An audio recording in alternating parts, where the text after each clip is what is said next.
but excellence across board. And people say, does it matter? Yes. Brothers and sisters, it does. Yes. If you want to stand out from the rest, it does.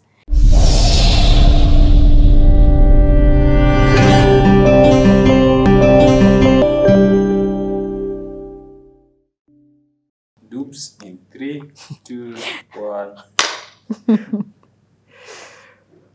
Welcome back.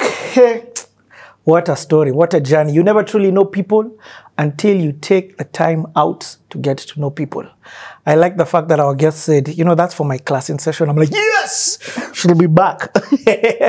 And if you guys agree with me, go and get the comments. There's so much nuggets. Remember, here we're just trying to get the life journey. But of course, through that, we also get to hear a lot of lessons.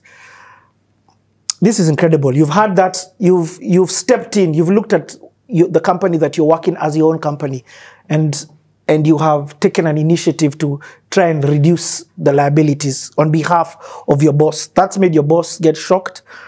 What did that do for him in terms of how he looked at you going forward? I think it moved from employer-employee relationship to partnership. What? Yeah. He started involving me in big decisions. He started involving me in things really above my pay grade and experience. As an example, so as we started noticing the financial crisis, our business needed to transition for survival. And one of the things we started doing was corporate advisory work, where we advise companies on how to repackage themselves, how to raise capital, and for sustainability. What? And this is corporate finance is not something I studied. So I went to do CFA, which is Chartered Financial Analyst. And my boss accepted and sponsored me for classes and for the exam, which honestly, hadn't been done in the organization before. But then he was doing this because he could see to whom much is given, much is required. But also that requirement is, you know, the story of the talents. Yeah. The one was given 1, 2, and 5 talents. If you're given 2, you can generate 2 or you can generate 5. But the more you show capacity, capability, willingness, and a learning heart, attitude is it, you know? The more you show it, the more will be poured to you. There is grace, which I think in Africa we need to redefine. But when you marry grace with intentional hard work, grace is there. But Richie, if I've given you an opportunity, what do you do with that opportunity? You run with it. You do your best. You do what is required of you. I say this because I remember now after we actually formed another company called InvestBridge Capital, which is now a regulated entity. We moved to POSH DIFC. DIFC is Dubai International Financial Center, where all these international investment banks are, and we now started offering investment banking kind of services. And I was part of the team that helped set up that company. What? From a regulatory setup perspective, meaning I'm going to the regulator. The regulator is DFSA, Dubai Financial Services Authority. I'm helping with the office renovation. That was such a remarkable time in my life because a lot was entrusted. And my boss is entrusting me because I'm showing capacity. It's not something I've done before. But I'm learning. You know, I'm working with service providers. I'm giving him updates. I'm asking him, what should we do? He's allowing me to make decisions, including what furniture should we pick. See, now we're working from a partnership perspective. And this is us, not just me, but also with the other team members, depending on the capability. So I'm running the finance, the administration side of the business, and the legal side of the business. And this also includes from a regulatory perspective. So compliance. I become the deputy compliance officer, the deputy anti-money laundering officer. This is a new world. You see, all these laws that have come to Kenya now, data protection, anti-money laundering, we were doing them in 2010 in Dubai. What? So learning, you know, continuous learning. I think for the first 10 years of my professional was life, I learning. had L, learner. Yeah. Because you feel you've arrived, You're thrown in a new pond. you're thrown in a new pond. But what do you do with that? You know, opportunity presents itself and it's always overclothed. But the minute you start unpacking, the minute you start unpacking and running with that opportunity, there is so much, not just for you, but for many other people. You know, and this will sound very controversial when I say it. Yeah, But I say as much as there's unemployment, there's not. I agree. As much as there's unemployment, there's not. Because first and foremost, there's always a leadership vacuum. Yeah. It's just the way that you get into that door. Yeah. That there's always opportunity. There in is. everything, there's always opportunity. Yes. But the problem is how a lot of people try and get into that door. Yeah. And the need for instant rewards. Yeah. So what I'm hearing about you is you allowed the opportunity to force your capacity to grow. Yes. And you are forcing yourself to become a leader. It's like you're uncomfortable. I was saying this outside to Aizo because we're asking the same question. What is it about you? It's like you're so uncomfortable with you're so comfortable with being uncomfortable. I always tell my colleagues in my team that I've never done a job that I have experience or have gone to school to do. Yeah. And they're like, even the one you're doing now, I'm like, no. But I know once I start, I will learn how not to do and how to do it. So even in the nose, I'm learning this is not how to do it. But then it is an attitude, it's a disposition. It's also a gift that God has given me. And that is a gift of wisdom, understanding, counsel, and the favor with people. But then remember we spoke about grace and intentionality. Those two have to marry. Those two have to marry, and we need to shift our consciousness even as Africa we have grace, we pray. But then even as we do things, we have to do them from a place of excellence. I see this. You send people an email, people don't take the time to unpack and to do things the right way. You know,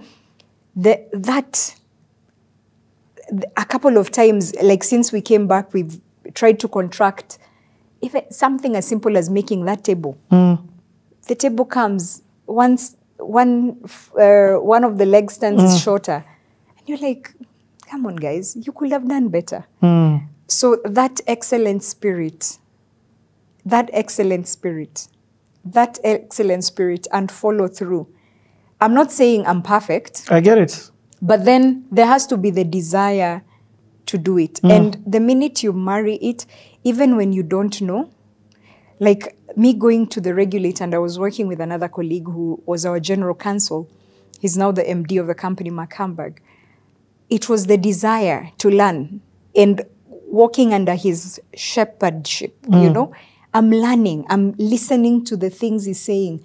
I'm seeing how he does it. Hey, Mark is German.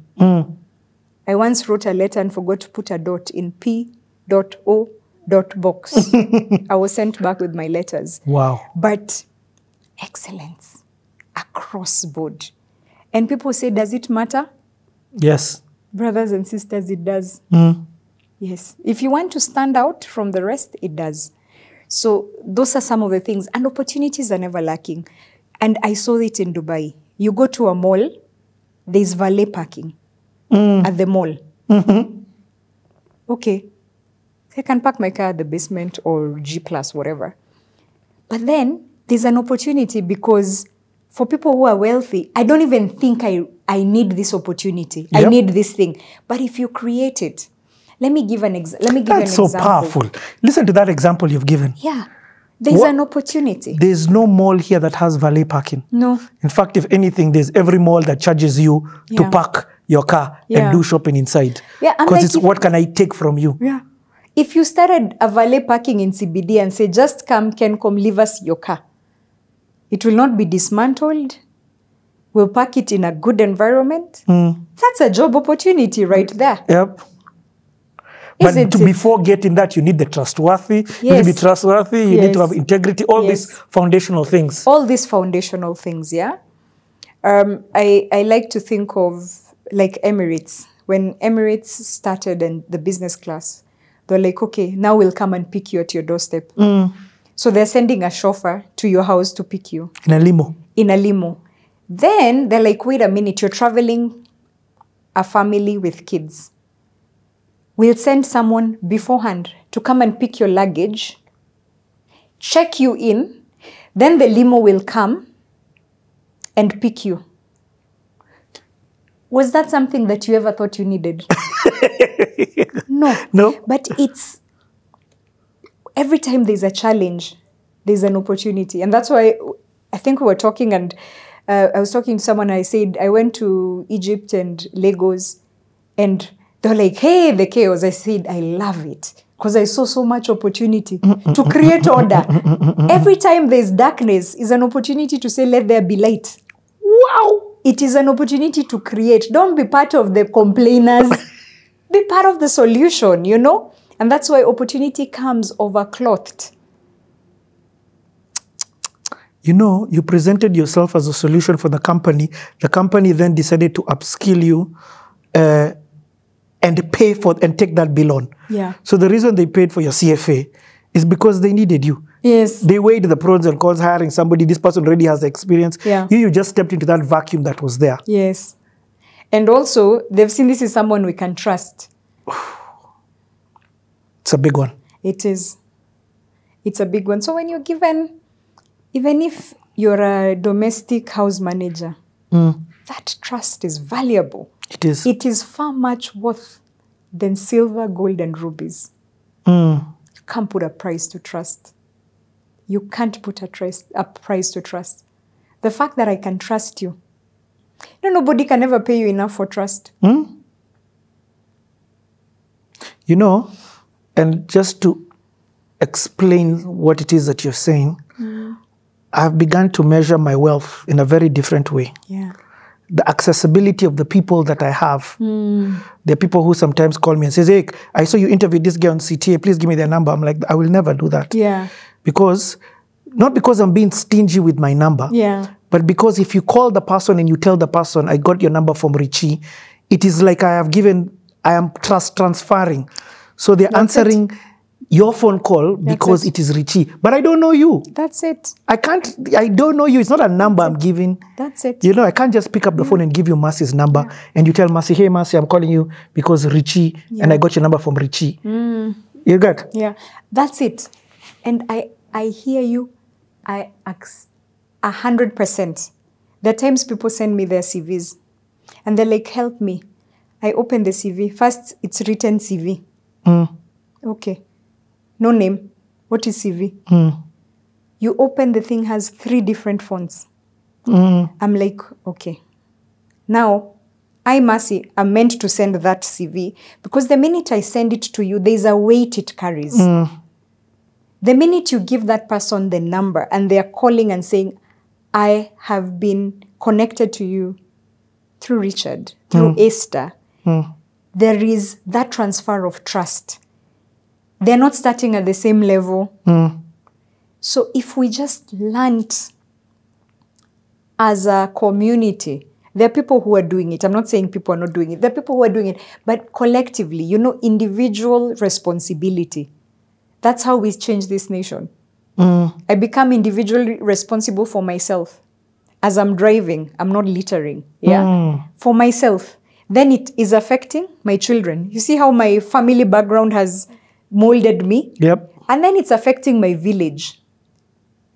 Slowly, everyone, a day at a time. And you know, I know we're dwelling a little bit here, but I just feel like it's an amazing conversations to have. It's not the big things. You've given an example that where people maybe, I don't litter. Yes, but then do you overlap? Do you overlap? So now overlapping, your kids are like, Daddy, so you just overlap like that. Even the school bus does it, or even these other people do it.